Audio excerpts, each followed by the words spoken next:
didn't. For Jump Force, all they talked about was I think they gave the release date for the first time, maybe February 15th, but they basically only talked about Dragon Ball, which makes sense for Mexico. They love Dragon Ball. Cool. By the way, the stream is live. Okay, well, they can hear me talk about how Mexico loves Dragon Ball. How everyone ought to love Dragon Ball. By the way, is this volume better than the... Yeah, it's a little bit better. Okay. You are audible. Good. Hi, Erica. Hello. Am I audible? Yes, you're a little quiet, but... Okay, good. Okay, what? Why is that person have a sword? Do we expect a Sam? I haven't seen him actually check in on anything for like an hour. I don't know. He said he wasn't maybe going to be on. Oh, okay. I thought he said he was. Oh, Sam? Yeah. Well, he said he was tired and he was going to maybe take a nap and then maybe he'd be on, but he never like confirmed. Gotcha. Okay. No problem. I missed that message then. At least I never saw him confirm. I just heard him say that he probably wouldn't be on. Okay. Yeah, I must have just missed that. It's all good then. It's a little cast today. Yeah, it's all right. We've had littler. Wait, no, we haven't. The lowest we've had is 3-person. So yeah, the littlest cast. Okay, yeah, this guy just has a Goku tattoo. That's a mood. Yeah, I mean, that's going to be you soon. And they didn't have him talking about Jump Force with the guy talking about Goku, and like they didn't have to talk about Dragon Ball. But what a mistake. Wow.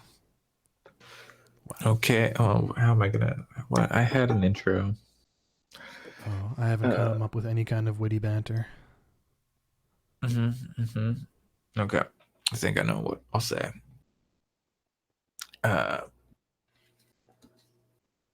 Okay. We ready? Born ready. Okay, Erica. I'm technically putting on a sweater, but I think I can do that while you intro. You never know. Oh wait, actually, give me 1 second. I'm gonna grab a water bottle. Okay. See, it's gotta ask. I'm much warmer now. I'm gonna have this stream up on the side so I can see what's happening and maybe earn some rewards for Forza. I've got my Zojirushi. We're good. Okay. Gucci, Louis, Fendi, Prada. Excuse me. Wait, you don't know that song? No. Oh, You're not missing anything. the basic bitches wear that shit, but I don't even bother. Okay. Okay. He's not fucking with you. That's how it goes. No, I don't doubt it. Yeah. Bitch, you ain't a Barbie. I see you work at Arby's. What?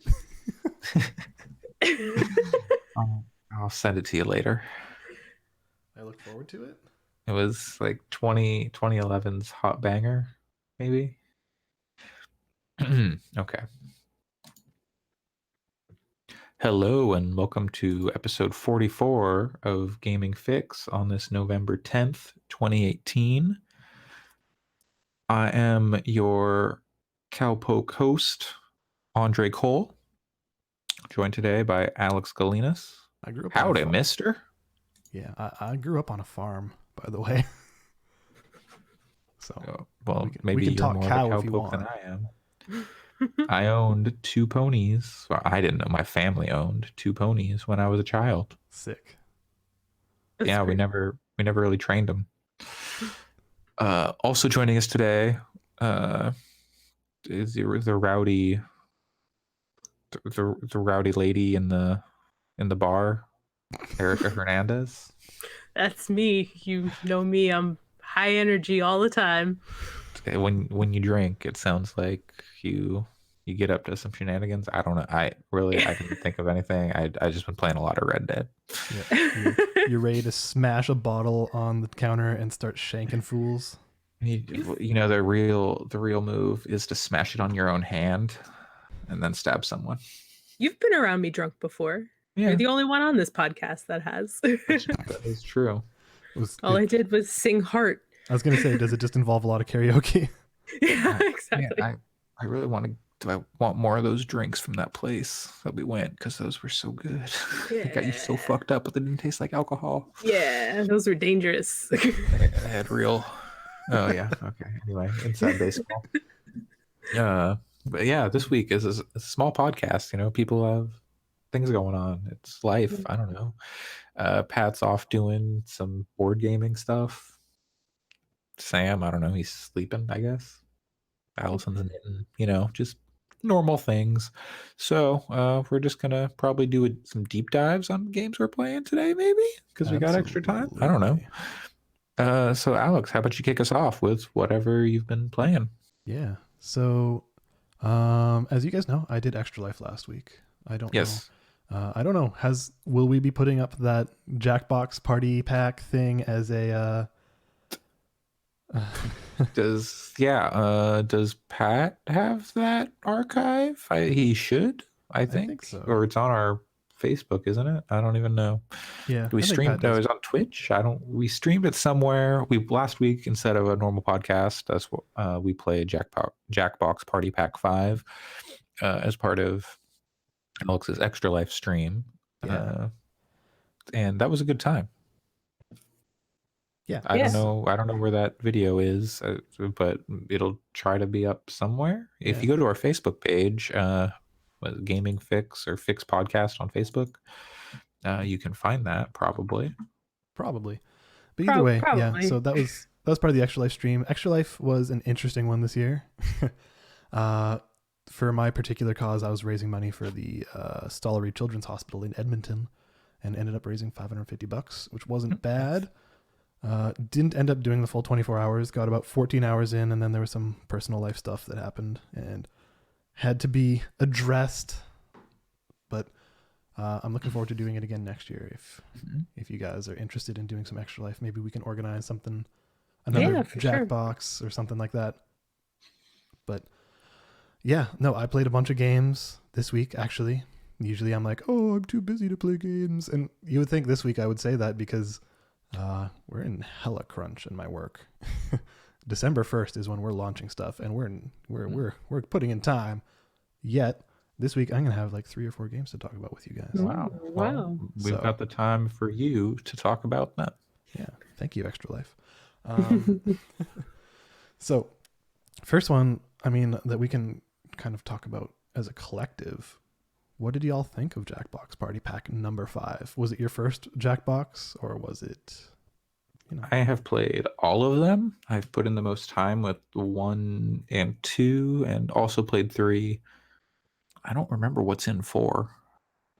I don't think I own 4, but I've played it. Sorry, go ahead. Oh yeah, I was just gonna say Jackbox 5 is very good.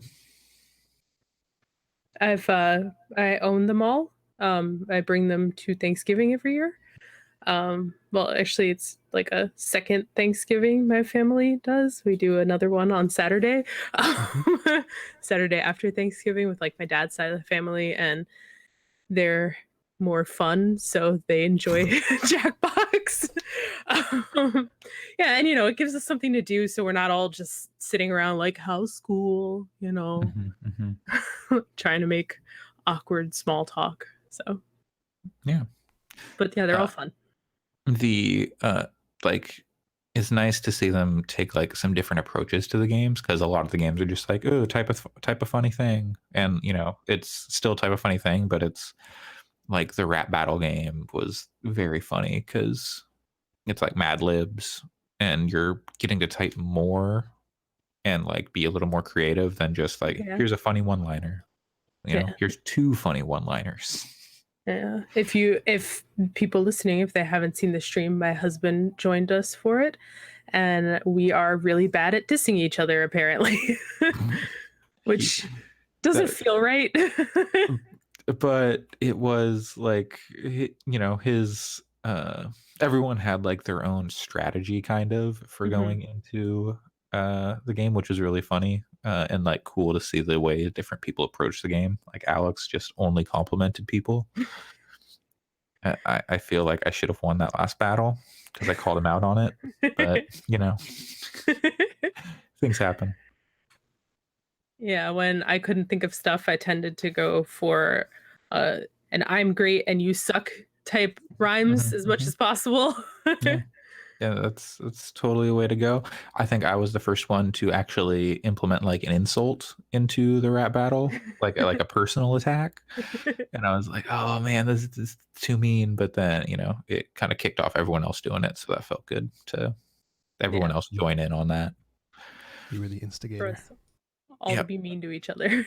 Trying to remember what the other games in that were. Oh, there's like Split Decision, which it was all right once you like Split the figure room. out what you're supposed. Yeah, Split the Room, which was all right once you figure out what you need to do, which is like make a would you rather that is actually like, oh man, what would I rather do? And then you can learn a lot about your friends playing that game. hmm That's kind of a weird game. It's not bad, but it's weird. It's yeah, all the party packs have some weird ones. Yeah. I'm taking a look. There was also the patently stupid one. That one, that was all right. It's got promise. Like if you Yeah, think of something really good, yeah, it can be really good, but you have to Mhm. have something. Yeah. And then we played some TKO. Oh yeah, but the other games. Yeah, the other game was You Don't Know Jack, which is Oh yeah, obviously you know yeah. you know We what You didn't. Don't Jack is. And there was some It's action game that we did not play. right. Yeah. It All right. sounds like Feel you don't bad. know Jack in the newest party pack is better than in previous versions. Like they just kind of made it make more sense for like the party pack type game. Because before, like in the first one, it was only like 4-player max, and there was like weird stuff. But yeah, we played some Quiplash 2 and some TKO, and still very fun. Okay, yeah, just never mind. Okay, No, go for continue, it. please. No, don't worry about it. Continue. Yeah, no, I don't know. I think of the Jackbox games I've played, which is actually 1, 3, and 5, all the odd numbered ones. I think that rap battle game is probably up there in terms of just overall quality. And just Yeah. the text to speech is so dumb. It's real good. It's real Yeah, good. if you write too much, it does cut off, which is a shame. But I understand why they have to do it. Yeah, absolutely. I understand as well, and I think it was fine. I think it was almost better for it because it just made it stupider. Yeah, definitely. Yeah, no, Jackbox totally recommended. So if you guys want to play a fun game with friends and stream it potentially, then do it. Yeah, definitely a good game for the holidays. I am very much looking forward to be back in the States so I can play that with some people. Yeah. In just over a month. Cool. One of the other games I played, I've got about 2 or 3 hours into, was one called CrossCode. I don't know if any of y'all are familiar with CrossCode. That's the hipster whale game where you play as a frog jumping across a command line, right? I wish. Crossy Code would be pretty good. Now I need to see Hipster Whale making Crossy Code. Dang, I didn't even think about it. But I saw a tiny bit of you playing it, but that's all I've got. yeah, it's like I said, I'm about 3 hours in, and it seems like a very vast game, probably like a 20-30 hour game. So I'm going to reserve a lot of my judgment for it, but so far it's kind of a top-down, think SNES Final Fantasy style game or Chrono Trigger style game, but with extremely deep systems and really charming characters. So like the combat system can get pretty deep. Like you have multiple things you can do for defense versus dodge versus like all out attack, and then you get party members, and it's very active combat. It's not turn-based at all. The characters are really charming so far, really good dialogue. Yeah, I don't know. I don't think I'm deep enough into it to have a solid opinion, but I can see it easily being a very overwhelming game just because there's so much going on. There's so many systems. Like I'm in the first major city center and already have like something like 15 side quests on top of the 2 main quests. So yeah, I'll get back to CrossCode. So let's just leave that one there. But the main game that I played this week, and that we're definitely going to have more conversations about in the coming weeks and month, is The Missing. J.J. Macfield and the Island of Memories. This is the sweary game. Yes. Yes. Yep. Swery, beloved Japanese designer and developer and director of games like D4 and Deadly Premonition. So, have you guys ever played any sweary games before? No. I have been intrigued by them, but I've never played any. Or I might have played one. I can't think of it though. Yeah. But yeah, I would say I'm a sweary fan. I played through Deadly Premonition and loved it at the time. D4 I thought was very flawed but very charming. Never played Spy Fiction, but it's like his PS2 weird ass game. But I'm a backer on his Kickstarter game, The Good Life, which is the thing about like people turning into dogs and cats at nighttime. Yeah, And, that I want to play that. Yeah, And it seems real weird, but I think that's probably one of the best things, or one of the most common things you can say about Swery is that his stuff is really weird. Like it's, if you think Japanese weirdness turned up to 11, then you have Swery. And he's one of the only Japanese developers that I really see that continues to do that. Like everyone else is kind of tamed down, maybe except for Yoko Taro, but Suda. yeah, I mean They're cut from the same, like they're different weirdness, but they're like their like own auteur style kind of. totally. If you go into a Suda or a sweary game, you know what you're gonna get. That's true. Like Uncle Death makes total sense to me in a Suda game. Yeah. Just like a stuffed animal that text messages you in a game is something I would expect from Swery, which is what happens in this game. So the first thing I'm going to say, this game has more donuts than Donut County. Wow. Yeah. But are they as big? No. Because some of those take up quite a bit of area. But no, Okay. there's about 300 donuts in that game, and I don't think there was 300 donuts in Donut County. Are they collectible donuts? Yes. Food donuts? Like what are you doing with these donuts? So these donuts are collectible. Wow. Okay. But first, let's talk about what kind of game it is. Because Wait, no. Why do I want to collect these donuts? Yeah. So the game itself is kind of like Limbo or Inside, like kind of a side scroller. You're controlling this character and jumping around an environment where there's kind of predetermined stuff that's set up and you're more or less interacting with it. The difference between it and something like Limbo or Inside is that when you die in those games, like that's the end of that particular segment. You respawn and you start it over, and then your goal is to figure out how to get past it without dying, basically. With the missing, that death and that grievous bodily harm, that's actually like one of the core mechanics of the game. So it's not a roadblock. You actually want that. So the way that works is your character, JJ, you'll run into a barbed wire fence or something like that, right? And she'll lose a limb. But she's like, okay, that's fine. I can, like, if it's one of her legs, she can be like, okay, I can still hop around. You can pick up that limb, that leg, and you can like throw it at stuff. So if there's a box that's above you, you can throw your leg at that box and it'll fall down. Or if there's a fire, like the entire area will be on fire, you'll light yourself on fire and be screaming, but then you can like go and light all these plants on fire that were blocking your path. Like you do. And you learn pretty quickly that she has the ability to regenerate herself. So you hold R or I think it's square on a PlayStation controller, and you kind of reset yourself and you're fine. You regrow your limbs, you heal your skin, you're good. You can die. So basically, if you get down to the point of being a rolling head and get killed by something, if your head dies, then you're done. And the checkpointing was not great. There were certainly parts where I was like, oh man, that took a really long time to get to that point. A checkpoint really would have been lovely, but regardless. So the donuts, you always have access to your cell phone, and the amount of donuts you have are actually little gates. They're not explicit gates, but they will kind of lock content. And one of the main story delivery devices is getting text messages from your mom and your friends, but it's not actually getting text messages it's going through memories, hence the island of memories. But I digress.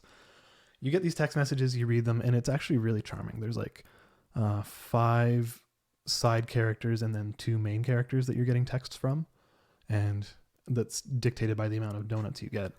And all of those stories are really, really, really, really, really well written.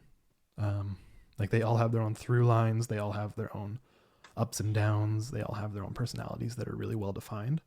And it actually made me really want to collect those donuts. Like I have finished the game and I'm intrigued to go back and collect all the rest of those donuts to see how all of those stories actually end, because I've gotten to them to the point where they're pretty close to ending, but I don't know how they ended. So I might put in another hour or something and collect those last donuts, which can be pretty hard. I think the game, well, you guys haven't really played sweary games, but one of the problem with sweary games is that he always has really interesting stories, really good characters, stuff like that. But the games tend to kind of be a little shitty, for the lack of a better term. That's always been my impression. Like Deadly Premonition, yeah, like they can be a kind of a bad game. Yeah, like they can be the gameplay wise, ugly. but like everything else is kind of unbelievably weird that it gets a pass on that. Yeah, like Deadly Premonition, profoundly flawed game, really ugly, terrible voice acting, just so much negativity to that game. But it is one of the best games that's ever been made, in my opinion, just because the story is so just good and the characters are so good. Like that's just a sweary thing, and this game is no exception. The reason being the controls are a little janky. Sometimes you mean to make a jump and you don't hit it like you would expect. Or like the animations can feel like, oh God, why is that person basically just like falling down and standing up and falling down and standing up? Like it can be clunky. Some of the puzzles, the solutions feel a little obfuscated and stuff like that. But I wouldn't say that really ruined things at all, because the story is just so good. Like, it's really, really tough to talk about why. I talked about it with Erica separately, kind of spoiled her on the ending and to why it's so good. But yeah, like, sounds real good. That combined with how the like text message kind of thingies, those happen, it's really hard to talk around. It's extremely hard to talk around. But like, yes, the animations are bad. The gameplay can be clunky. The puzzles aren't great. Sometimes the voice acting is a little bad. But I think it's in solid argument for one of the top 5 games of our Game of the Year this year. Okay, so what you're saying is that I should go ahead and push my left mouse button right now. I would think so. It's not a short game. It's about 5 hours, 6, 7 if you want to be really thorough with donuts. But like, yes. But one of the things that I would say about it is it's extremely progressive for a game story. And like, I'm really genuinely surprised that something that progressive came out of Japan, of all places. Like, what do you mean by progressive? Like politically, or like pushing like game stories forward as a medium, or politically? Okay. And maybe kind of game stories. Okay. Like, I know that's very ambiguous, but we will have to have an explicit talk about the end of that game in about a month. Okay. Well, I just purchased it and will install it now. Wonderful. The only problem I encountered with it in terms of playability was if you're using a PS4 controller plugged into your PC, which I assume is you're playing on PC. That is what I do. Yeah. It doesn't map the PS4 buttons, and for some reason you'll need to hit the start menu, basically equivalent, the options menu, to get into your cell phone. And for some reason that didn't work for me at all, so I had to switch to keyboard and mouse. I wonder if I just run like DS4 Windows or whatever, if that'll and emulate an Xbox controller, if that'll fix it. Maybe. But yeah, that was the only issue I ran into controller wise. But yeah, no, that's a game that we will certainly be talking about soon. Okay, good to know. And I was interested in this game, so good to hear that it's worth playing. And all the reviews on Steam seem to be pretty positive. Yeah, I was looking at Metacritic and it's hovering around a 78, which I think for a swear game that's kind of high, but I don't know. I think it's something special. I still need to play Return to the Obra Dinn. Ugh. Yep, Yeah, that's also on same. my list. Okay, well, is there anything else you'd like to talk about, Alex? Forza Horizon 4 is real good, but I think we've kind of run that Fuck well. yeah, it dry. is. But yeah, I haven't touched it in a while just because I've got other stuff going on. There's, there'll still be new stuff to do whenever I get back to it, because it's seasonal and stuff. So I look forward to going back at some point. They're probably going to announce some DLC today at this Xbox thing. Whatever the first DLC pack will be. Maybe, I don't know. I wonder what it would be like. Would it be a new area, like something other than car packs? Well, yeah. So what they did on the last one was they did the Hot Wheel and like Forza Horizon 3. They did a Hot Wheels island where all the roads were like made out of like the orange track, and like they went up in the sky, and I think there were loops and shit. That's super cute. They did announce some Hot Wheel cars for the game. So like classic Hot Wheel cars, like the one that has like a skull on it and stuff, and like the ones that are like super long and have the giant engine on the front. Those have been announced for the game. And then there was also like one that took place on a mountain and it was all snowy and like in a blizzard. But now they have the seasons, so not really a reason to do that. But I imagine they'll do new areas because they haven't covered the entirety of England yet. England's not that big, too. They could. Yeah, they could. It'll be like The Crew, but England. Maybe they'll take on all of the UK. Yeah. But yeah, I've got my eyes on that stream as we're doing this podcast, so we'll see if they announce anything. I'll let you know during this podcast. So is that it for you then? Yeah, I think so. Anything else I touched was less than like 20 minutes. So. Okay. Erica, then what do you have to share with the class? So I tried to finish Deltarune, which is not a very long game because it's only one chapter so far, but sadly I did not finish it because I've been watching the World Chess Championship, which is weird, but is cool. I think. I don't know. I don't know a lot about chess. I know how to play the game. I don't know how to play the game well. I don't the rules. I know the rules, but I don't know like what popular openings there are and stuff like that. Like my husband teaches chess to middle schoolers, so he knows a lot more than I do. So he's been watching it, and I kind of weirdly got a little bit into it today. It was on Twitch, which was cool. And actually, it wasn't the official stream. It was on Twitch. It was like the chess.com stream was on Twitch, which was just like the board and like two like grandmasters talking about it. And I'm mostly excited because the challenger is a dude from Brooklyn who's like my age, and I'm pretty hype about that. Hoping he wins. I hope Magnus Carlsen has been the winner for the last couple of years. That's such a good name. Yeah, it's a pretty good name. But the challenger is Fabiano Caruana, which is also Italian? A pretty cool name. He's like Italian American, yeah. Cool. But yeah. So I don't know. It's pretty interesting. The second game was today, and they tied the first game too. And how does a tie in chess work? Is just like stalemate? Okay, so it's super weird because I was like, whoa, the game's over. There's so many pieces left. But like what happened was they both like look at each other, I guess, and they're like, tie? And they're like, yeah, because it's just like it ends up being like common ways that people normally tie eventually. So they kind of, they're good enough at chess to recognize that they're going to just go into a stalemate in like the next 30 moves or so. Wow.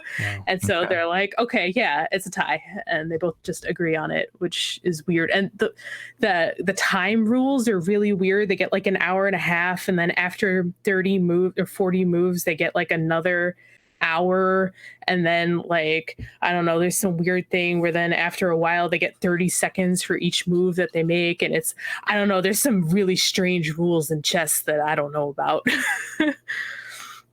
But I don't know, it's super interesting to have on in the background of what you're doing. I was doing homework and had it on. Speaking of things that are interesting in the background, not to sidetrack too much, they just announced cats and pandas are coming to Minecraft. Through this really weird like papercraft like trailer where everything was done with like actual little figures and was like stop motion with That's cute. Yeah, that's something. Anyway, please what continue. was the last time you opened up Minecraft? I'm curious. 2012, Okay. maybe 2013. I don't like Minecraft. I tried to play it with some friends, but no. Yeah. What about you, Alex? Curious. Probably 2013, if I was to guess. Yeah. I think, yeah, it sounds about right. I was a nanny, so I opened it like a couple months ago. But, like... I think it's really good, but I don't know. It's just, I don't think it's for me. Yeah. Like, it's a little too directionless. I liked it a lot when I first played it, which was like right after it came to the Xbox 360. And I played a whole bunch of it, and then I just stopped. Like I was doing nothing but Minecraft for like, I don't know, 2 or 3 months, and then just stopped cold. What was your coolest build? Like, what was something that you look back on and you're like, oh, I actually remember building that and having a good time with it? I built like a weird greenhouse in the sky that was really intricate and fun, but yeah, that's about it. Mostly, I also did like a really complex and way too organized like tunnel into the ground for mining, but like it was like bothering me when when I'd get into big caves with enemies, so I would like bring supplies to like shape it the way I wanted it to look after. But I don't know. I just got a little I think it's too much for like the crazy parts in my brain where I can't shut off like that this looks bad and I need to fix it. Like kind of the perfectionist part of your brain? Yeah. And like I don't have a lot of that, but for some reason Minecraft did that for me. It brought that out. Yeah, totally. I one of the things I did was a absolutely just massive piece of pixel art. Like probably like 200 by 200. And God, it was kind of relaxing to just put on a podcast or music and just do it. Like have a picture reference next to you and then just kind of do it. But I don't know if I have the attention for it anymore. Yeah, same. I got a job now. Oh, sorry, that's my doorbell. I got a food delivery that's here. It's okay. What you got? Get it. What'd you get? We ordered from a diner. Boo, you coming? You gonna go get our food? Okay, he said yes. It's food time. Okay. Yeah. So what was I saying? Oh, let me tell you about Deltarune. Hell yeah. Okay. Oh wait. Okay, just breaking news. Swery's The Good Life is coming to Game Pass. That's interesting. Yeah. The Good Life good being news for- the game where everybody turns into cats and dogs at night. Yes. So good news for fans of Swery and people who have an Xbox or probably PC. It'll probably be on PC then. I don't know. Everything on Xbox Game Pass is also on PC. No, that's not true. Most things. The Xbox games are on PC, but it has to be on the Windows Store. So Yes, if it goes to the Windows Store, then it'll be on Game Pass. that is accurate. Yep. Anyway, please continue. Deltarune. Deltarune. What is It it's a game that's basically Undertale. If you liked Undertale, you'll probably like this. If you think Undertale maybe doesn't hold up in 2018, you're probably right. And this probably won't do anything for you then. I'm enjoying it, but I'm definitely cringing a little bit at the humor here and there. But, you know, like, I don't know. It definitely feels a lot like Undertale, which is fine, especially because it was free. Is it the same developers? Yes. Okay. Developer. Yeah, Right, just the one dude. Yeah, and it's only chapter 1 right now. From what I understand, there will be more eventually, but he's got to figure out how to fund that and maybe also get more help to make it. What, you mean those PlayStation Vita sales aren't going to buoy him for another 7 years? I guess not. But yeah, I don't know. This is free. It's for Mac and Windows, which was cool. I played it on my MacBook Air, so it, you know, you really don't need much of a computer to play this thing.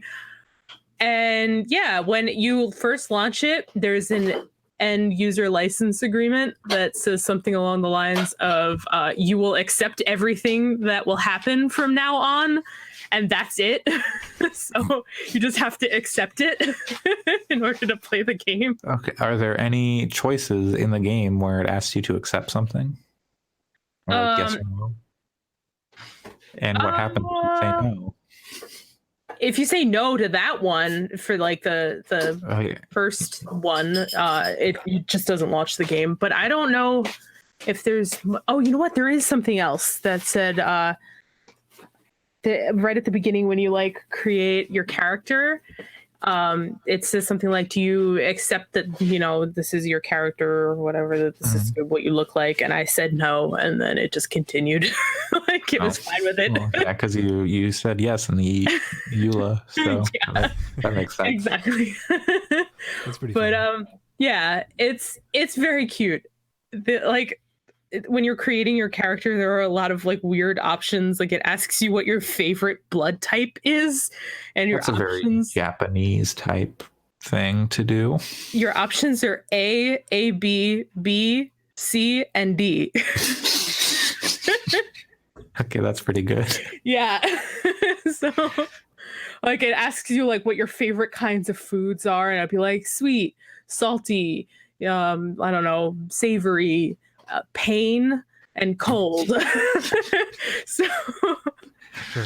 yeah, like one taught me hot, one taught me pain, one taught me savory. I got the order wrong, but it's fine. But yeah, so far I would say that I'm not sure if this is meant to be the same world as Undertale, but there's at least one character from the first game, Toriel. She's your mom in this, and yeah, it's real weird. I'm gonna try to not spoil a whole lot of it and just talk really generally, because you should play it. It's as far as I understand, it's about 3 hours. I'm probably about 2 hours into it, and it's free. But yeah, so you're in like your school. You go to school. Your mom takes you to school, and when you're there, you get told that you need to pair up for like a group project or pair project. But nobody wants to be your partner because you showed up late to school, and everybody's like, oh, no, I got a partner already. But also there's an odd number of students in the class, not including you. So you should have a partner theoretically, but I don't know. Scary. It's weird, but I don't know. But then, then somebody else walks in, somebody named Susie, who is the school bully. And she ends up being your partner.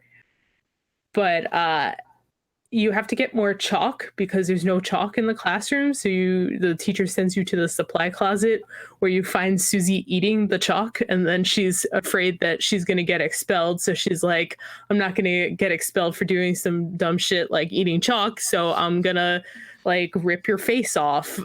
And then she's got very scary teeth, so she decides that she's gonna like, you know, try to beat you up instead. But then I don't know, I forget why, but she's like, nah, never mind. And you guys go to the supply closet to go get more chalk instead. But the supply closet, when you go inside, has no walls and is like, I guess, transporting you to another dimension. And it's well, you like fall, the ground falls out from under you eventually, and you start fighting some enemies with like playing card motifs on them. And it's very much Undertale. Like you can see the Undertale fighting mechanic, like the dodging of like, it's like bullet hell ish. There's maybe a little more Pokemon to it in terms of like the fighting or the options available. And you also don't have to fight anybody. You can do, you know, the Undertale thing of like trying to talk people out of it. It doesn't appear though that like that's actually going to change anything. I think actually specifically in the game they say that like your choices don't matter in this game at all. So I think you get the same ending no matter what. Well, yeah, I imagine if this is just like a, hey, we're gonna try and make a sequel successor to Undertale, then I imagine that they're just like, hey, here's the story we want to present, and not worry too much about putting multiple endings into a 3-hour thing. Yeah. So it's So kind of like the Minerva's Den of Undertale. yeah. But yeah, I don't know. I'm still playing pacifist, I guess, just because I kind of like seeing what happens. Like, you know, you have like the options of like, you know, go give somebody a hug and cute things like that. Have you encountered any dogs? No, and it seems like I'm not sure yet. I might be jumping the gun on it, but it seems like maybe snails are the Pomeranians of this game. What? But I'm not sure. Okay, I'm not positive yet. that's a downgrade. That's my guess. Are there The Pomeranians were real good. Are there any skeletons named after fonts? Not so far. My understanding is that there is one. Oh, okay. I haven't come across one yet, but noted. I have heard there is one. There's a TP system, which there were some toilet paper jokes, but it's tension points where if you allow your soul, I guess, to get close to the bullets and the bullet hell parts, you build up TP, which your partner, who's like a prince, you get another party member at some point, and your other party member is a prince, and he will, like, he could cast magic with the TPs, and it's usually like healing, I think, is one of them, or he can make people go to sleep. It's cute. It's fun. I'm having fun with it. It's more Undertale. You know whether or not you want more Undertale, I feel. But for free, and if you enjoyed Undertale, this is fun. The story seems real strange. I don't want to go too far into it, but essentially, the prince that you come across is the Prince of Darkness, and he wants you to come with him and seal off a fountain because he believes you're like some prophesized creatures that were supposed to come, and he was waiting for you or something. I don't know, but I don't know where that's gonna go yet. But it's cute. It's fun. The music's real good, like how it was in Undertale. It's still real good. I put it on our list today for best music. I don't know if we'll make it the cut, but I don't know if it qualifies. It's not a full game. Listen, you. Hey, in 7 years, if Deltarune chapters 2 through 5 come out, then we'll consider it. Yeah. I don't know. You should play it. It's fun. I did enjoy Undertale. Are there any ghosts in this game? I don't remember if I've seen any ghosts yet. Can I lay down on the floor and eat a sandwich? I have not eaten a sandwich. Have you laid down on the floor? I think I did once, actually. Oh, okay. I'm not sure, though. Okay. Well, that's Deltarune. What's the website? Deltarune.com or something? I think so. .biz? Deltarune.biz? I don't know. I'm looking it up now. Deltarune.com. Okay. You can play it in Japanese. That's the only other language they have. So if you're trying to practice your Japanese, Andre. That's neat because it took a long time for that game to get announced or like localized to Japan, but my students really like it. Wow, so like it's very popular amongst junior high schoolers. They can play it immediately if they want to. Yeah, I'll be like, hey, do you like Undertale? Oh, well, there's Deltarune. And I'll teach them like you move their letters around and Undertale means Deltarune. Yeah. That'll be fun. I didn't realize that when I read the name, and then someone pointed out. I was like, oh. You get it now. Yeah. He said like he's not willing to work more than 7 years on any one game, and like that seems wild. Like, I mean, if you're gonna try and do it, and then you're gonna get like 7 years, nope, okay, we're done. That's what? Enough now. and you're like not gonna put like I don't know, who knows what he actually means, but like, is he just not going to put it out? Oh, it looks like they're showing Forza stuff. But are they not going to put it out and then like just work for 7 years to have nothing to show for it? Like, and then what do you do about all that money? And that's real wild. Okay, this looks like a mountainous area of England. Lots of winding roads.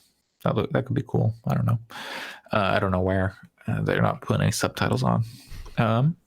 There's some lightning. Northern Lights. Okay. A swamp.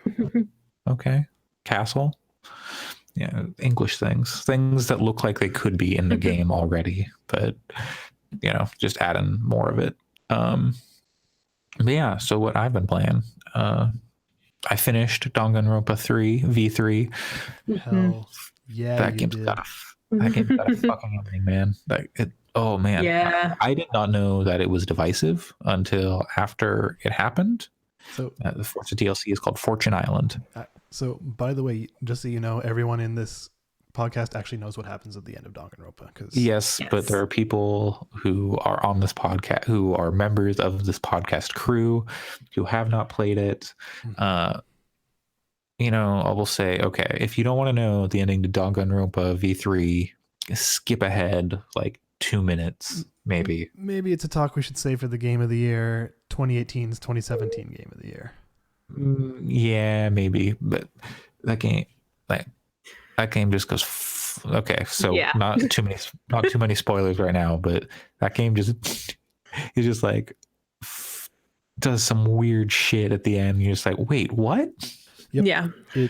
It flips the table and then it lights the table on fire and then it removes the world from existence around the table. That's a great way to explain it. Yeah. Nothing matters. The way they set that up is so good. And like they leave it open because like maybe everything that we just said was bullshit. You don't know. And like with the way Danganronpa goes, either scenario is as likely as the other. And since that team has now gone on to make something else and there won't be any more Danganronpa, I am totally okay with that ending because it was so audacious and I think they did it well enough. Their writing it's vastly improved from the previous two games in like almost every way. It's real bold. Yeah, it was. And it just like the ending. This isn't like really a spoiler, but it directly calls out like the fans of the series and basically accurately predicts their reactions to the ending in like an amazing way. So much so that when I saw people talking about like saying why they didn't like it, I was like, but wow, they really nailed what people were going to say about this. Yep. Yeah, it's It's just super great. so funny. Yeah. Like I'm pretty sure I've mentioned this on the podcast before, but Alex just spoiled the entire game for me one night. I asked him to. He didn't do it maliciously. But yeah, he just spent like, I don't know, an entire hour or so just going over the events of every single one of those games. And then because I said that I was never going to have time to play it, and then I went out and immediately bought. By went out, I meant I went to my computer and immediately bought the first one so I could play them. Yeah. And it's just that game's a grind. It is. You have to like really dedicate to just like, okay, I'm just going to go through. I'm going to speed read because like I'm a real slow reader. Okay. That's my problem. I'm pretty quick with reading. And so, yeah, I was just like, like the audio, except in the trials, aside from the trials, the audio really doesn't matter. And even in the trials, it doesn't matter because but they're actually voicing all the lines as opposed to like in the regular world, they're just like saying like occasional things. Yeah. But sometimes they say pretty good stuff. I was playing it with, Xavier was playing it and I was watching him because I want him to get to experience what's going on at the end of the third one when we get there. And it was a lot of me yelling at him to slow down because he reads a lot faster than I do. So he's just like tapping through them real fast. Like, no, can't see. Yeah. And like, if I ever miss something, there's a transcript of everything that's happened. So you can like hit the center button on the PlayStation controller or go into a menu and find like, okay, what is everything I just read? So for like the newest game, like the most annoying part, and I was playing it with a guide for that part, was like the gifts and knowing what to give people. Exactly the same system. Great. I think it's not. I don't remember the first one because I'm far enough removed from it, but I felt like the system, like things were a little bit quicker, maybe in the third one, or maybe that's actually using a guide. There was an issue where I was giving gifts to a person in a chapter where I couldn't progress their story, which I didn't realize. So I gave them like 3 gifts, but never got any progress towards like getting their ability. I was like, damn it. So that was annoying. But besides that, very good game. And man, fuck, that ending's so good. And I was really happy with the surviving characters. Where in the previous games I was like, really? These are this is who's left? Really? Yeah. Aside from like maybe 1 or 2 characters, but yeah, people should play that game. And then also, do you guys want to hear about Hitman 2 or Red Dead Redemption 2 first?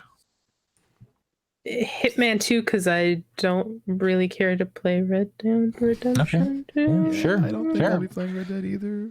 Maybe we should just get that out of the way. Yeah, go ahead. So I had no intention of playing Red Dead 2, and then I heard people talk about it, and I was still like, yeah, of course people like it, but like they like GTA 5, and I had no desire to play that either, and yada yada. I think I talked about it on the podcast. I'm like, I'm probably not going to play Red Dead, and then I was like, I might play Red Dead, and then I watched like some videos. Like, okay. Like it seems a little slow, a lot going around the world, and like, very slow paced. You're not running super fast, even if you are running. It's a very slow paced game, which I don't mind. It's kind of meditative in a way, just like riding my horse. I have not used fast travel once the entire time I've played. I think the writing is pretty good. Remains to be seen like where the story ends up going. There's a lot. I didn't play the first game, and I know like who's in it and who dies because I've listened to a little bit of Waypoint's podcast about it. Who dies in that game? So like I can kind of make some assumptions about like I have like some ideas about what might happen, but I'm not totally sure. But really, I just like going about doing my cowboy business. I'm playing as like a pretty nice outlaw, where I'm helping people and trying not to be a jerk. But sometimes you accidentally fire a gun in a marketplace full of people. Oh boy! On your way to like free some slaves from the guy who's like human trafficking. And you're like, whoops. Yeah, My bad. it happens.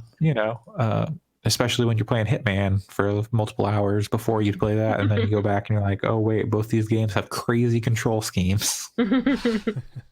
uh, there are some really good characters, like characters who I like to spend time with. Lenny being one of them. I think he's a real good. There's some real good like character moments with Lenny. And then there are some characters who I really fucking hate and I want to kill. And I wish I could just like remove them from the story and the game. Like Micah. I wish there was some choice around that. I think that's maybe what the game is missing most is like you have some choice, but the choices don't matter. And, We're gonna say likable characters. having likable characters, but if like because they give you like the greet and antagonize options, but like you don't really in conversations with characters as like when you meet strangers or whatever, you don't have much of a say over Arthur's personality. But I guess that allows Arthur to be a much more realized and likable character. So yeah, I think the game's pretty good, which I was not expecting to like at all. I'm not in love with it, but it does kind of I think it hits the Witcher type. Like it's a stupid comparison because like, games can be their own thing, but I think out of games that people have compared to The Witcher, it has come the close to hitting The Witcher 3. It has come the close to hitting like the things I liked about The Witcher 3. Interesting. Which were like the one, it's like the kind of environment. Like I love like the green environments. And then like the missions you're getting out in the world are like bespoke, and you're not just like they feel bespoke at least. They're not like, oh, some bandit stole my pot. Go get it from them. And like the story missions usually pretty much always like devolve into a shootout, but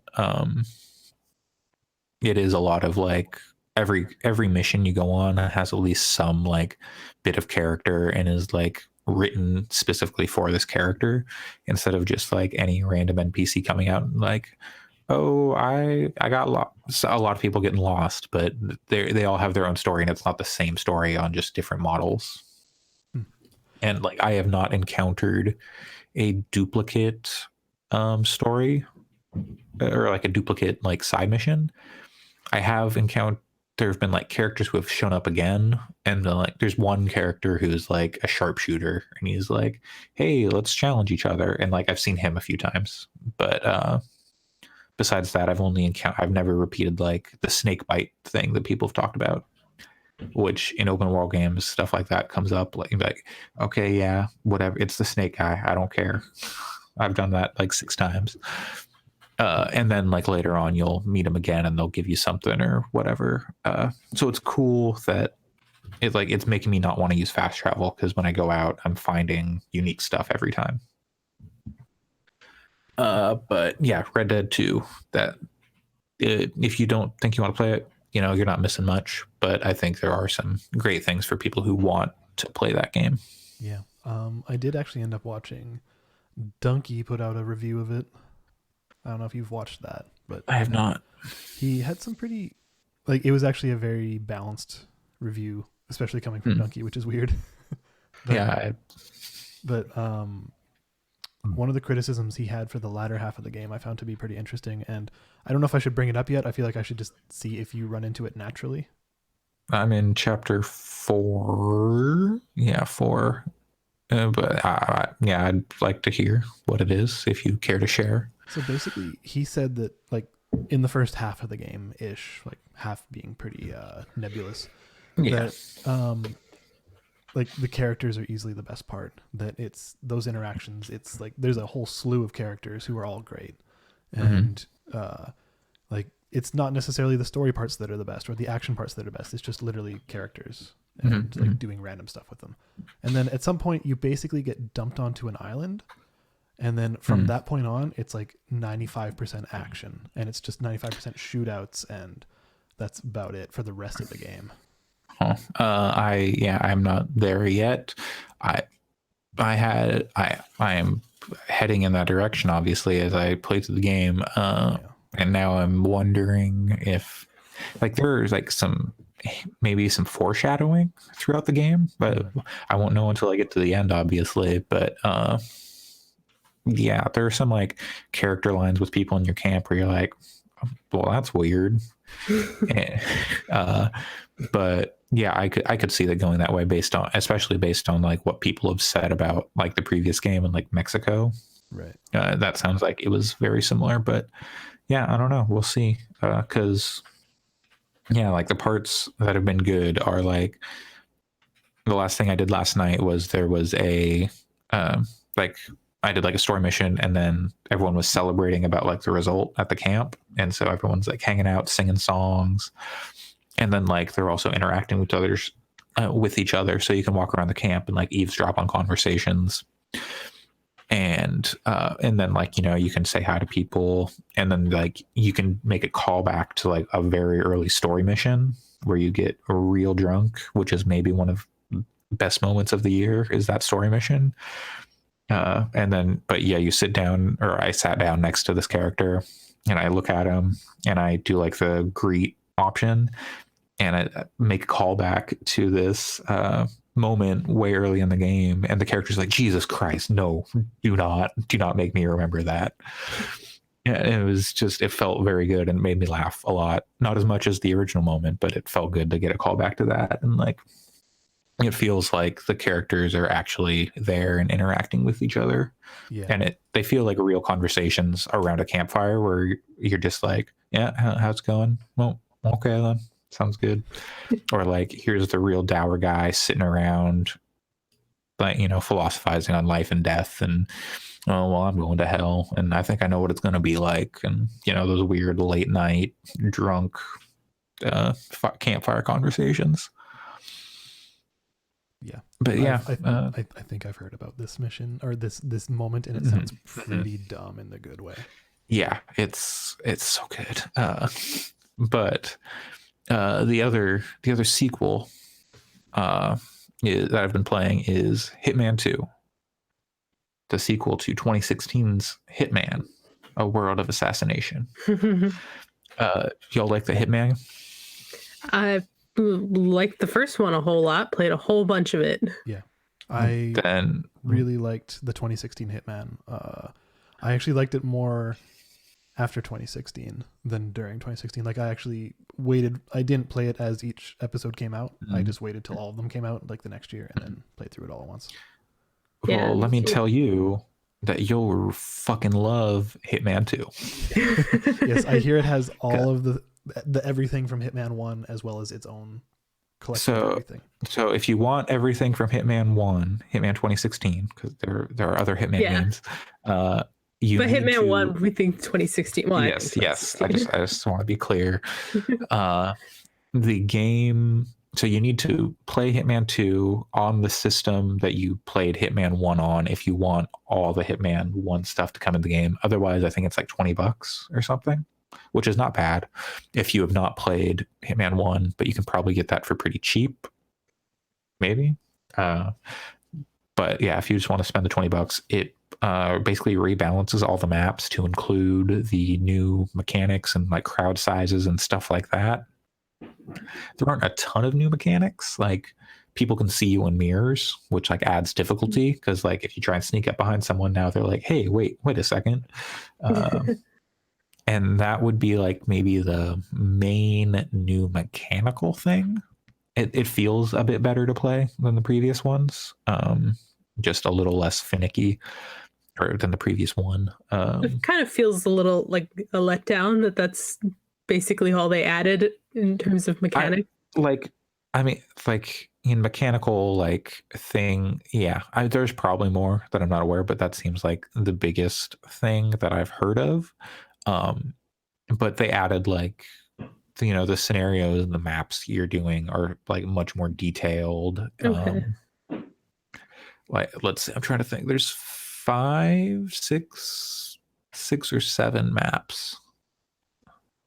I don't remember, but yeah. So you've got like a suburb, Mumbai, which is kind of similar to Marrakesh, but a lot more like condensed. Like Marrakesh had like a lot of big open space. Mumbai has a lot more like smaller spaces. The levels are more like there's a lot more verticality in some of the levels, and like sight lines and like crazy stuff. And there was like some of that in the first one, but it feels like they were able to really like, okay, we have this base from Hitman 1. Now let's like expand out. Let's get a lot more crazy with it. And since they're not like, putting out one every like 2 months or whatever the release schedule was for the first one, they were just like, okay, we're gonna take 2 years and we can like really refine all these maps. And like the maps in the first game were good, but they were able to kind of make each one unique and build them up in ways that the maps in the first one maybe weren't. Yeah, I would say, again, those maps are still good. This is just my opinion, but in the first game, it felt like that first map, the Sapienza, was... no, Paris was the first map. Oh, yeah, you're Second right, map was Sapienza. You're right. I guess I still think about Sapienza as being the first major one, but like that one felt extremely polished in a way that all the others didn't.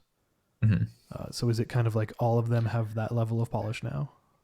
I think like I played through all the maps yesterday. I did the entire story yesterday. The story itself isn't very long, but that's not where like the game isn't about like, oh, I'm going to do the story and then I'm done. The game is about, it's a puzzle game. You're going in and you're like solving the puzzles in different ways. And like the game actually prompts you after you finish each map, like, okay, you finished it this way. Now here are like 2 other ways, or like here are like some other ways you can go about killing your targets. And in Hitman 2, so Hitman 2016, you maybe had 2 targets at most. I'm trying to think if there was ever a map with 3. Maybe like there was one map that had 3, which was like Colorado or whatever. Yeah, maybe. Colorado had 3. Yeah. This one, they all, was there anyone that had 1? Maybe the last map only had 1. But yeah, so this map or this game has a lot more like side objectives kind of. Like later on, like, okay, you have to kill these people, but you also have to find like evidence of something, or you have to find like how in the first one you had not let something happen. Sorry, in the first one there was the one where you had to like poison that vial or whatever. Yeah, you had to destroy the virus or whatever. Yeah, so there's a lot more stuff like that in this one. It's very fun. The scenarios are very good. I don't know which map is my favorite yet, because I only played each one once. I saved scum my way through because I like finding like, okay, what is like the cool Hitman spy way to do it the first time, and then I like to experiment on later playthroughs and go, oh shit, I fucked that up.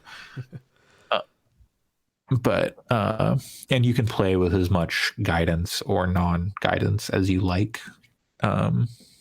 But I didn't find, I'm trying to think if I found anything as like cool or like silly as like the exploding golf ball from the first one. Like you can unlock a rubber duck pretty quick, or at least if you have like the previous game. I don't know what exactly I did to unlock the rubber duck, but I had the rubber duck like immediately. But yeah, there's a lot of like, the environments are very varied. They're more spacious and spread out. Even like the smaller ones have a lot of like stuff going on. It's like more intricate maps maybe, and I think it benefits from that. And I look forward to like doing escalation contracts and stuff like that to experience like parts of the map that I never dealt with before. Cool. I guess I have one question for this game because I do intend to play it. Yeah. But would you say that it feels like a full sequel, or does it feel like a really polished expansion pack? It feels like an expansion pack in the way that like, MMOs have expansion packs, or like a Uncharted Lost Legacy isn't like, it's a full game, but it's very much building on what was already there. Which, hey, if you like Hitman 2016, Hitman 2, very good. Like that doesn't actually sound like it's selling it short to me. Actually, Yeah. that sounds really cool. Like if it was like fewer map, if it was only like, oh, here's 3 maps, it'd be like, but it's the same amount of content. They're going to be doing the elusive targets, escalation contracts. They've got the multiplayer mode, which I don't think is fully live yet. It says beta. I haven't tried to do it. I wouldn't want to do that against like random people online. I'd want to do that like against you people or like, other friends. I wouldn't want to just like randomly match up with people. Agreed. Yeah, it sounds super neat. So yeah, man, that game's so good.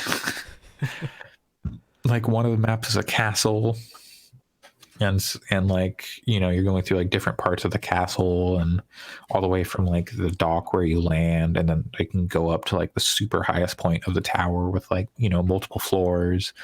It just feels so much more. It's a lot more vertical than the first one, because like maybe you had like a 3-story building in the first one, and that was like high. Yeah, and then there was like, I can kind of think Sapienza is again the one that comes to mind, where you could kind of like climb that tower into like the observatory.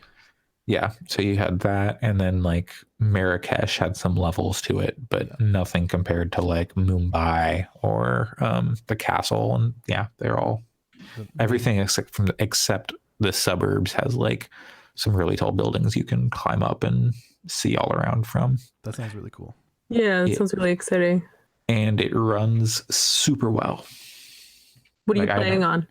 On my PC, I've run it on all high settings. It defaulted to ultra on like detail, but like it was a little framey, like not consistent. But then when I put it all down to high, it was buttery smooth. And what graphics card are you running? GTX 1070. Oh, okay, that's more modern than mine. Same. But I imagine like I've got an i5, and like with the crowds and stuff, like I 35, I think it's 3570, I think 4570. I don't know. I have a i5 from 2012, sure, 2013, what i5 from around that era. Yep.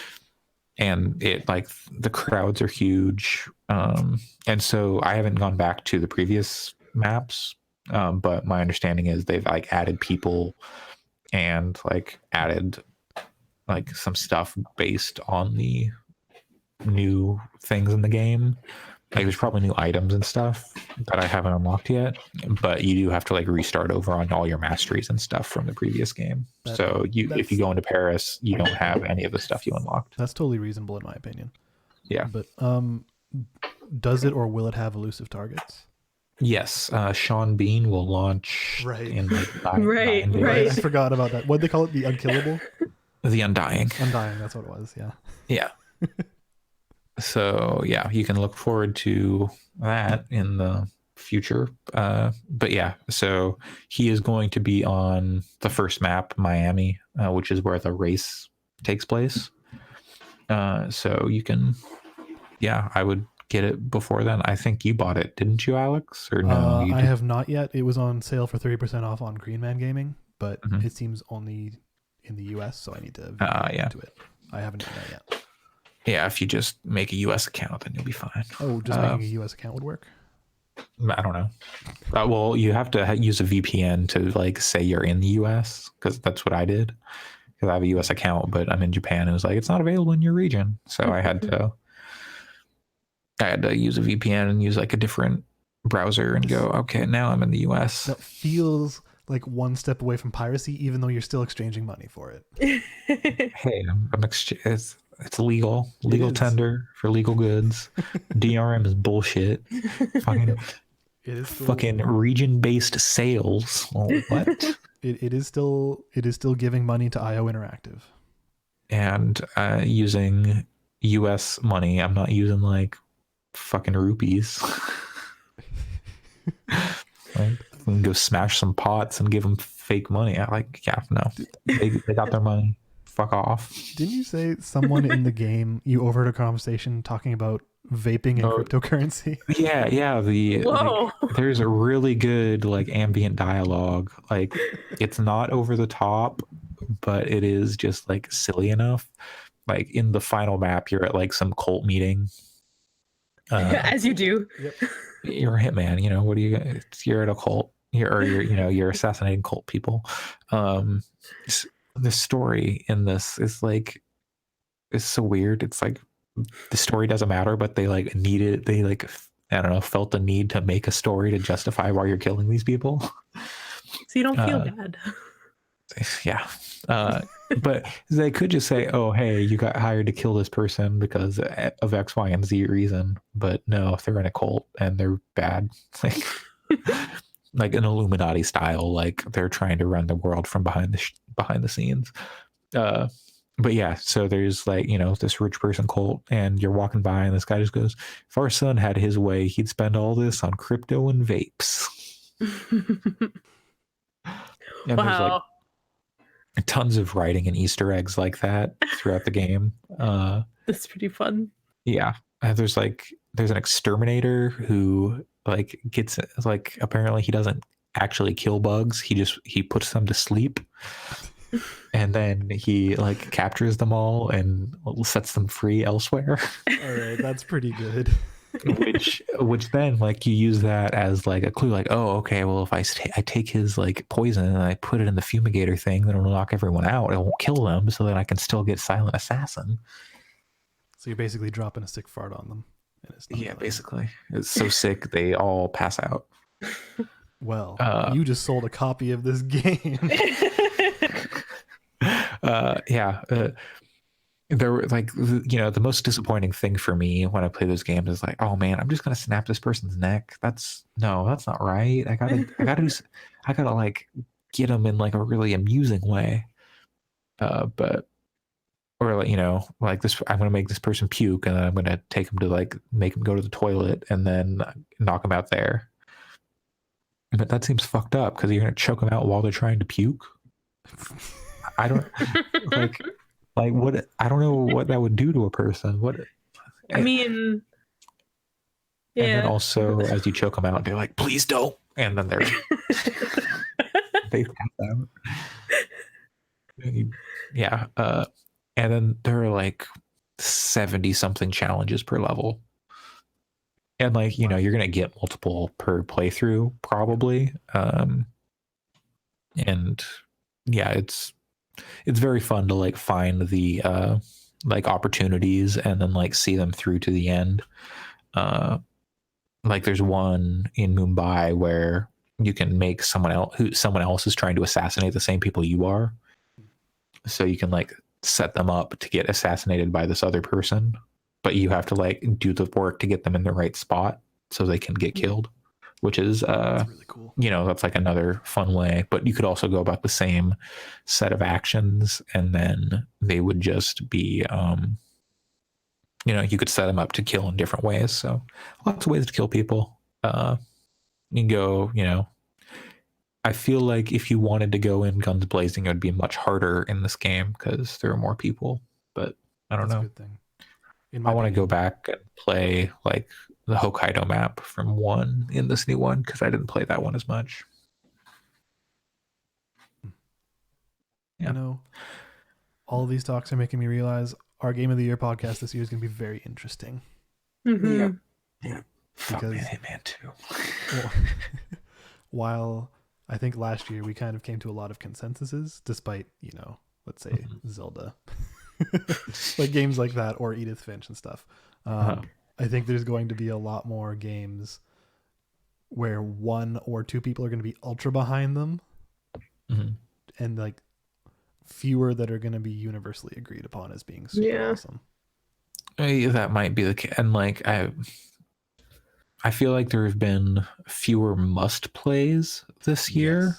Like, yeah, I can think of 3. But there have been some very good games this year, just not must plays.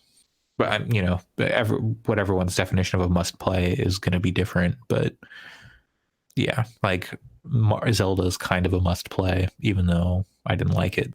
Yeah, or at least at the time it was a must play. Now I'd say no, don't play that game. Same with Odyssey.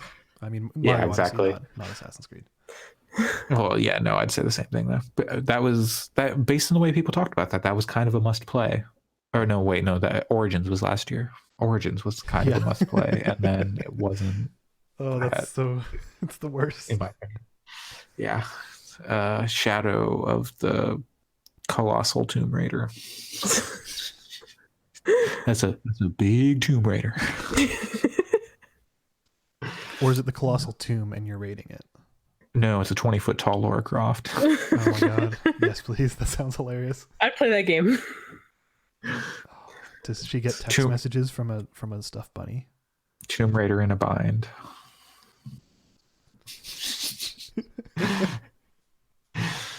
I don't even know if that joke works. Nope, but I got it.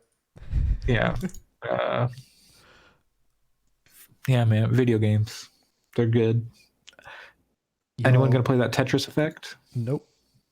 No? Probably not. It seems like it's amazing in VR. I don't have VR, and I like Tetris, but I don't care that much. Do you like Lumines? I do like Lumines, whatever. It's Lumines. Yeah, I know. We're riffing on Sam while he's not here. Oh man, I'll do it when he's here too. It's true. I sent him every picture of any kind of that whatever that Lumines store is in Japan. There's like a department store called Lumines. Yeah. In Tokyo, and I when I was in Japan this summer, I sent every single picture I could find of that store to Sam, saying, "Oh, look, it's Lumines. Found a Lumines over here." Did you play the demo that was up like last week or something? Last weekend? No. I played it, and like when I think I saw like Giant Bomb play it on the Extra Life stream for a bit, and there was like, this is just if they made Lumines as Tetris, basically. It's like when you move the blocks, it's like changing or it's making variations to the music, and the level they were playing, the variations were like little like mouth noises, like wah wah wah. I'm sorry, what were those? Yeah. Like something like that, just like mouth noises, mouth sounds, if you will. Mouth silence. Thanks, Neil. Yeah. But then when I was actually playing it by myself, I was like, oh, this game, I totally get it now. It's like basically if you had like a music visualizer and then put Tetris over it. And then also when you like played Tetris, it made the music change a little bit. So it's very much Luminous, just in a Tetris form. That's pretty cool, because previously I would say the best game that did that, in my opinion, was actually Peggle and Peggle 2. Like the way as you were hitting pegs, everything was in the key of the music and stuff like that, and then as you would clear more pegs, it would actually change the music, and so it was really cool. So knowing that Tetris Effect has a similar effect on the soundtrack in the background, maybe I'll check it out at least. Yeah. It's a shame that demo was only for the weekend. Like that seems, because like I can totally see how it'd be easy to go, oh yeah, a Tetris game. Okay, I've got like 30 versions of Tetris already. Why do I need another one? That's kind of why I wasn't running out for it. Was I played so much Puyo Puyo Tetris this year.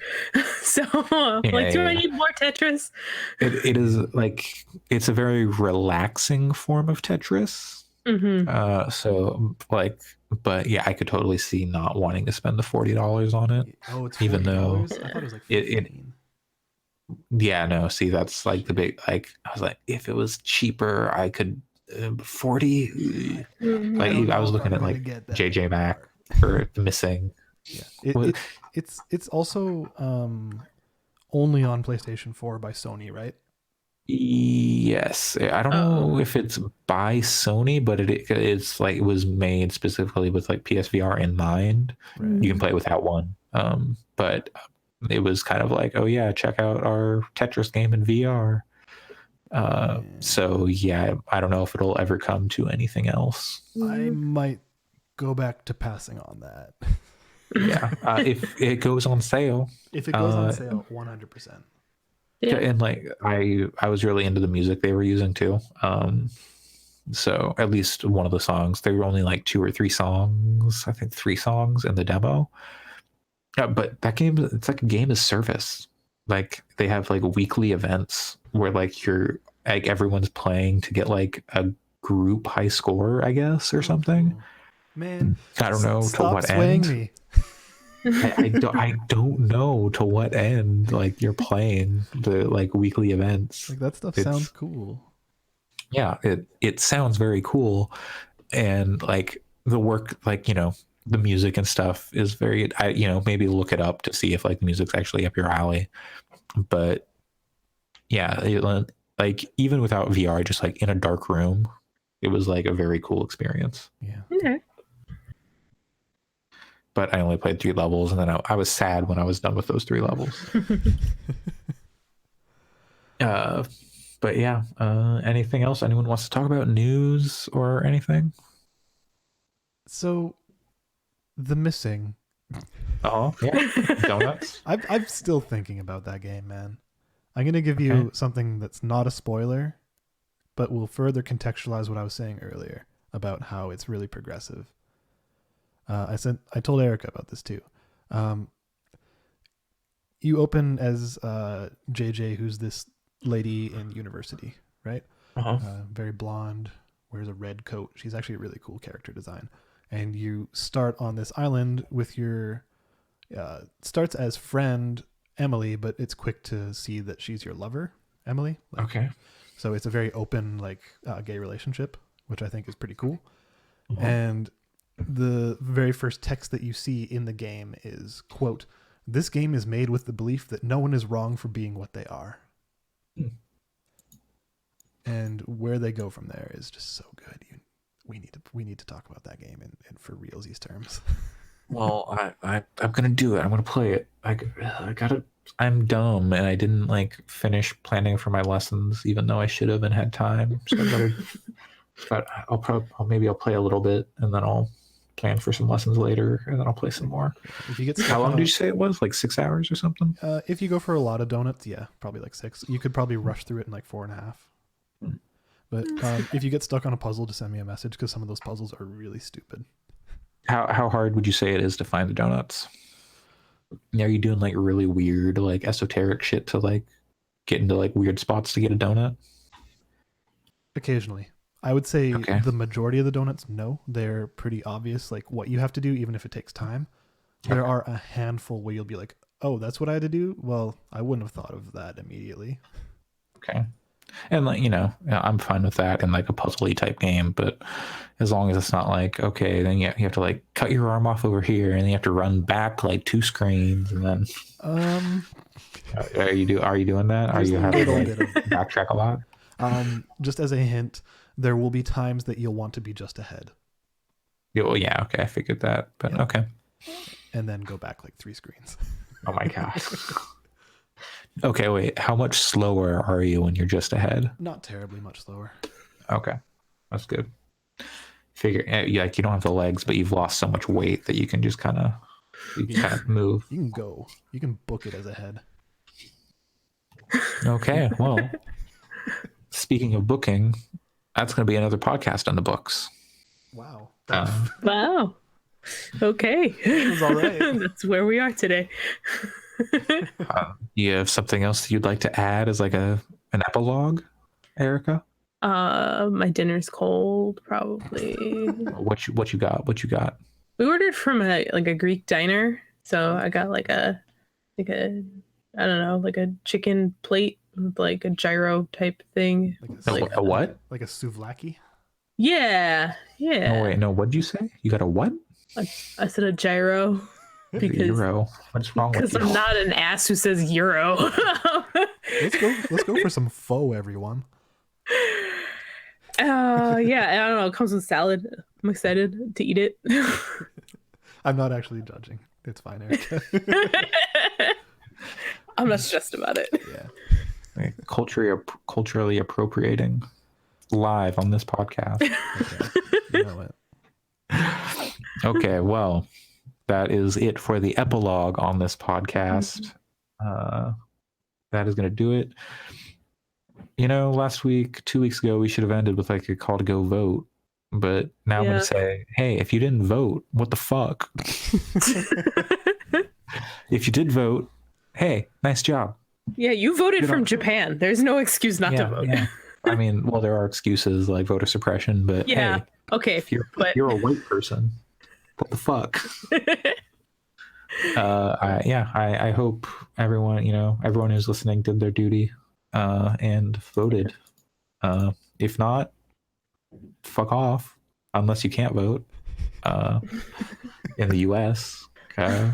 So if that very specific fuck off, Alex. Yeah. Why did you vote? Sam.